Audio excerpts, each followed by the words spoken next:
चलिए तो नमस्कार दोस्तों, जय हिंद। आप सभी का जय हिंद स्टडी ग्रुप के इस ऑफिशियल प्लेटफॉर्म पर मैं राहुल चौहान आप सभी का मोस्ट वेलकम करता हूं आज के इस न्यू सेशन में। आज का जो आप लोगों का बहुत ही स्पेशल सा टॉपिक रहने वाला है बेटा, इसमें हम लोग पढ़ने वाले हैं इंग्लैंड की गौरवपूर्ण क्रांति के कुछ महत्वपूर्ण क्वेश्चंस। तो 20 क्वेश्चंस ये आप लोगों के लिए मैंने लिए हैं ताकि आप लोगों का जो वर्ल्ड हिस्ट्री वाला पार्ट है ये आप लोगों का थोड़ा सा अच्छा हो जाए। और इसमें हम लोग कोई थ्योरी नहीं पढ़ेंगे, इसमें केवल आप लोगों के ऑब्जेक्टिव क्वेश्चंस है। तो आप लोग जितने ज़्यादा नंबर ऑफ़ क्वेश्चंस लगाएंगे तो उतना अच्छा आप लोगों के लिए रहेगा। तो इसके लिए मैंने आप लोगों के लिए कुछ क्वेश्चंस लिए हैं, तो आप लोग इन क्वेश्चंस के आंसर दीजिएगा। सबसे पहला क्वेश्चन यहाँ पे आप लोगों का कि गौरवपूर्ण क्रांति किस वर्ष हुई थी। और यहाँ पर 4 ऑप्शन है आप लोगों के पास, 1683, 1678, 1688 या फिर 1698।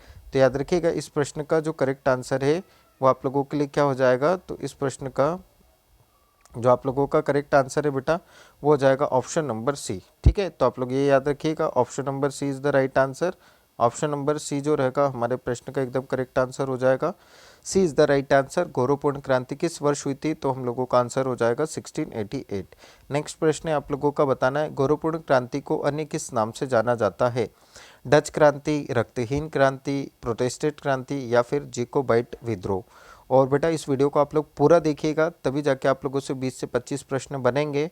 और चैनल पर नए हैं तो चैनल को सब्सक्राइब कर लीजिए ताकि आप लोगों के पास में लेटेस्ट न्यूज़ अपडेट्स और जो मैं आप लोगों के लिए सीरीज़ बना रहा हूँ कि आप लोगों तक पहुँच सके। तो यहाँ पे गौरवपूर्ण क्रांति को अन्य किस नाम से जाना जाता है, तो आप लोग इसमें याद रख सकते हैं, इसे हम लोग जिस नाम से जानते हैं वो है आप लोगों की रक्तहीन क्रांति। ठीक है, तो यहाँ पे ऑप्शन नंबर जो बी है हमारा करेक्ट हो जाएगा बेटा। नेक्स्ट प्रश्न तीसरे नंबर का है गौरवपूर्ण क्रांति शब्द का जो श्रेय है ये किसे दिया जाता है ना। तो गौरवपूर्ण क्रांति शब्द किसके द्वारा दिया गया था, विलियम ऑफ ऑरेंज के द्वारा, इग्नाइट वाइट के द्वारा, थॉमस हार्डी के द्वारा या फिर जॉन हैम्पडेन के द्वारा। तो याद रखिएगा इस प्रश्न का जो करेक्ट आंसर है आप लोगों के लिए ऑप्शन नंबर डी है, जॉन हैम्पडेन हमारे प्रश्न का एकदम करेक्ट आंसर हो जाएगा बेटा। तो याद रखिए John Hampden is the right answer. Next है विलियम ऑफ ऑरेंज और जेम्स सेकंड के बीच क्या संबंध था भाई। William of orange James first के बीच क्या संबंध था भाई, उसका दामाद था, चचेरा भाई था, कोई संबंध नहीं था या फिर पोता था। तो याद रखिएगा William of orange James second क्या थे, तो याद रखना दामाद हुआ करते थे। थ्योरी क्लास में हम लोगों ने बहुत अच्छे से पढ़ा है।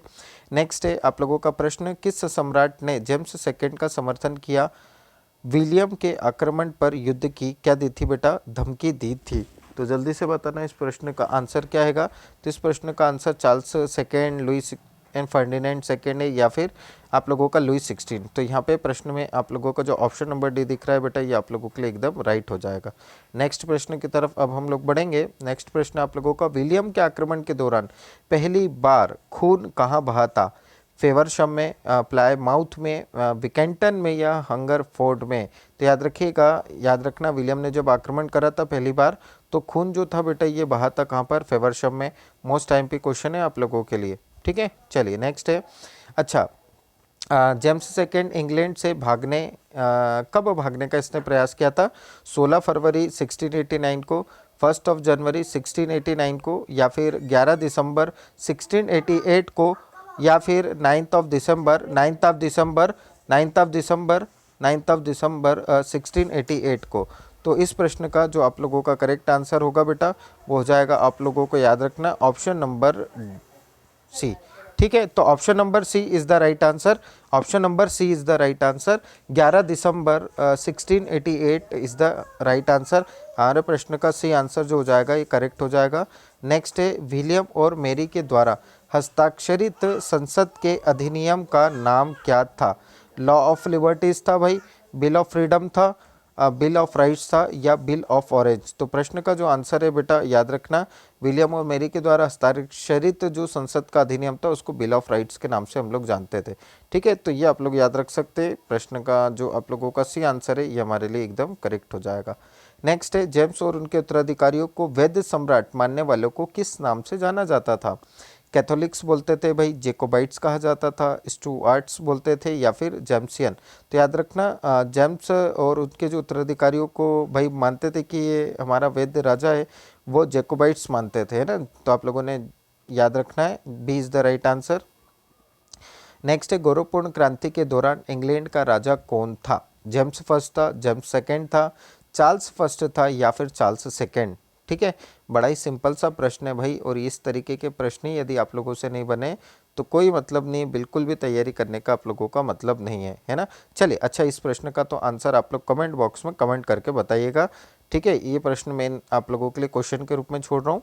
नेक्स्ट, गौरवपूर्ण क्रांति के समय इंग्लैंड की रानी कौन थी भाई? बताइए, Mary first, Mary second, Elizabeth first या एलिजाबेथ सेकेंड? मेरी फर्स्ट मतलब मेरी वाली नहीं, आपकी वाली, मेरी सेकंड, एलिजाबेथ फर्स्ट या एलिजाबेथ सेकंड? तो यहाँ पे याद रखिएगा, यहाँ पे आप लोगों का प्रश्न का आंसर होना चाहिए मैरी सेकंड। मैरी सेकंड याद रखना, इंग्लैंड के समय रानी थी भाई। राजा के बारे में तो आप लोगों को बताना है भाई कि राजा कौन था। ठीक है, और अच्छे प्रश्न हैं, काफ़ी अच्छे तरीके से हम लोग इसको कवर भी कर लेंगे। और ऐसे ही यदि आप लोग प्रश्न लगाते रहे तो आप लोगों की एग्ज़ाम तक भाई ज़्यादा से ज़्यादा प्रश्न लग जाएंगे। ज़्यादा से ज़्यादा प्रश्न लगेंगे तो जल्दी आप लोगों के सिलेक्शन के चांसेस बढ़ जाएंगे। ठीक है, तो आप लोग पूरा वीडियो देखें, पूरे प्रश्न लगाएं। यदि आप लोगों को आंसर्स में कोई दिक्कत हो तो कमेंट बॉक्स में कमेंट करें, या फिर आप लोग वीडियो को बार बार देखें ताकि आप लोगों के क्वेश्चंस आप लोगों के दिमाग में छप जाए, है ना। क्योंकि बार बार यदि वीडियो देखते हैं तभी हम लोगों से क्वेश्चंस भी बनते। एक बार आप लोग भाई मैंने बता दिया आप लोगों के आंसर्स, एक बार आप लोग खुद भी क्या करिएगा, देखिएगा इसको और मन से आंसर्स करिएगा। ठीक है, चलिए, तो गौरवपूर्ण क्रांति के बाद इंग्लैंड में किस शासन की प्रणाली की स्थापना हुई थी? निरंकुश राजतंत्र, संवैधानिक राजतंत्र, गणराज्य या साम्राज्यवाद? तो आप लोगों का आंसर है बेटा यहाँ पर संवैधानिक राजतंत्र स्थापित हुआ था। नेक्स्ट है आप लोगों का गौरवपूर्ण क्रांति के परिणाम स्वरूप इंग्लैंड में किस अधिकार का अंत हुआ?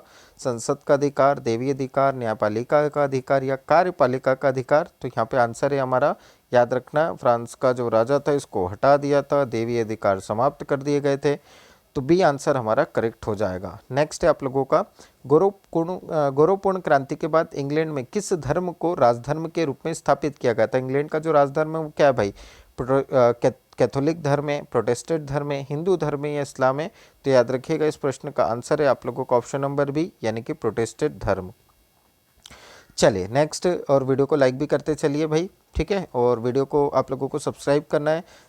यदि आप लोग वीडियो पर नए हैं और अच्छा लगे तो ही करिए, और नहीं लगे तो आप लोग डिसलाइक भी कर सकते हैं। ठीक है, चलिए, गौरवपूर्ण क्रांति के दौरान इंग्लैंड में किस देश से शासक को आमंत्रित किया था? फ्रांस से, स्पेन से, हॉलैंड से या फिर आप लोगों के जर्मनी से? तो याद रखना आप लोग, गौरवपूर्ण क्रांति के दौरान इंग्लैंड में किस देश से शासक को आमंत्रित किया गया था? तो हॉलैंड से। याद रखिएगा, सी आंसर इसका करेक्ट हो जाएगा। आप लोगों को उस व्यक्ति का नाम बताना है जो आया था भाई। नेक्स्ट है, गौरवपूर्ण क्रांति के बाद इंग्लैंड में किस दस्तावेज को पारित किया गया? मैग्ना कार्टा को, बिल ऑफ राइट्स को, हब्सबर्ग संधि को या फिर इंग्लिश कॉन्स्टिट्यूशन को? तो याद रखिएगा इस प्रश्न का आंसर हो जाएगा बिल ऑफ राइट्स। ठीक है, तो इस प्रश्न का आंसर है आप लोगों का ऑप्शन नंबर बी। नेक्स्ट प्रश्न है आप लोगों का, गौरवपूर्ण क्रांति के दौरान इंग्लैंड में किस शासक की सत्ता समाप्त हुई थी? तो यहाँ पे प्रश्न का आंसर है हमारा James first, James second, Charles first या चार्ल्स द्वितीय? तो याद रखना जेम्स सेकंड की जो सत्ता थी ये समाप्त हो चुकी थी। ठीक है, चलिए नेक्स्ट प्रश्न आप लोगों का बताना है। आप लोगों को इस प्रश्न का आंसर क्या हो जाएगा?